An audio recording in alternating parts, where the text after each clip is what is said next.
Stop. Don't you dare book that flight to Tulum. Put the credit card down. Right now, I know it looks perfect on Instagram. The eco-chic hotels, the jungle vibes, the smoothies. But here's the reality check that influencers are paid not to tell you. Tulum is over. It's overcrowded, it's overpriced, and frankly, it's not the vibe that you think it is anymore.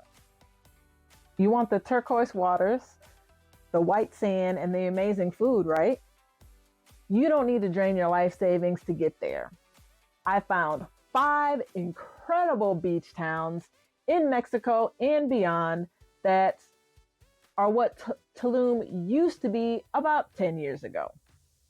They are cheaper, safer, and way more authentic. Stay tuned.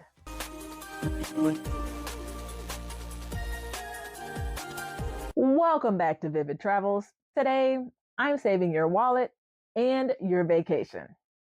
First, let's take a look at why we are skipping Tulum in 2026. It's not just the price, though paying exorbitant prices for those tacos is just crazy. It's the infrastructure that's part of the problem. The traffic on the beach road can take hours, and the noise from the diesel generators runs 24/7 because the grid just can't handle the tourism. And the beach clubs, most have a minimum spend of over $100 just to sit on a chair. I want you to have the luxury experience, but I don't want you to have to pay those luxury prices. So let's swap out the money and the stress and look at some alternative places. So, alternative number 1, the Lagoon of the 7 Colors. If you're going to Tulum for the eco-chic aesthetic and the water, go here instead. It's not the ocean, it's a freshwater lagoon, which means no seaweed, which of course tends to be a huge problem in Tulum. The water is clearer than the Caribbean. You can stay in a stunning A-frame cabin or boutique hotels right on the water for literally a third of the price of a Tulum hotel room. Here's a pro tip though. Bacalar is fragile. Don't touch the stromatolites, those rock-looking things that are in the water. They are living fossils. Be respectful so that other travelers can enjoy this beautiful place too. Alternative number 2, Puerto Escondido. If you wanted Tulum for the social scene, the parties, and the barefoot luxury, you need to go to Puerto Escondido, specifically the La Punta area. It's the Pacific side. The vibe here is what Tulum used to be in 2015. It's dusty roads, amazing coffee shops, and incredible nightlife, but it feels chill. It's not pretentious.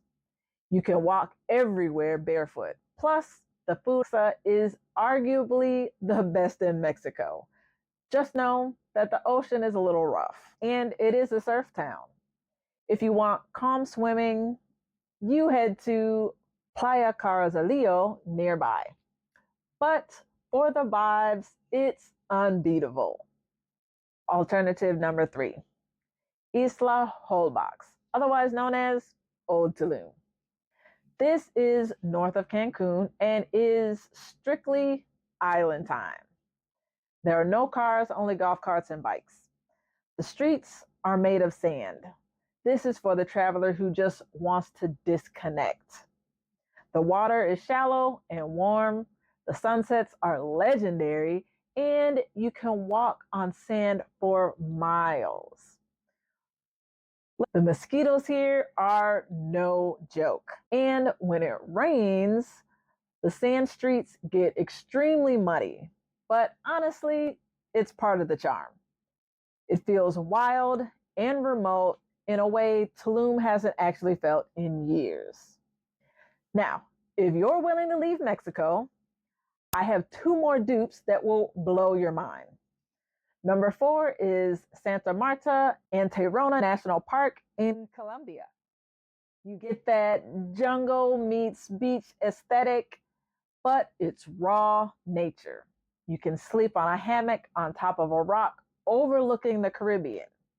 It's cheap, adventurous, and stunning. And number 5, we're going to head back to Mexico, San Pancho. It's the quieter, cooler neighbor to Sayulita.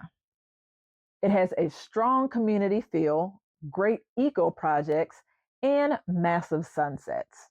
It is a hub for wellness and has numerous yoga, Pilates, and other wellness options, and it's great for surfing and seeing sea turtles. So, there you have it. You have 5 better options than Tulum. You're going to save money and you're going to have a better time. And last but not least, you're going to avoid all those crowds. But here's the catch: a lot of these places, like Holbox and heading to the Colombian coast, require small ferries or tiny planes. You absolutely cannot bring a massive checked bag to these spots. It is a nightmare to drag a 50-pound suitcase through the sand streets of Holbox. You need to go carry on only. And if you think I can't fit all that in my suitcase, well, you're wrong.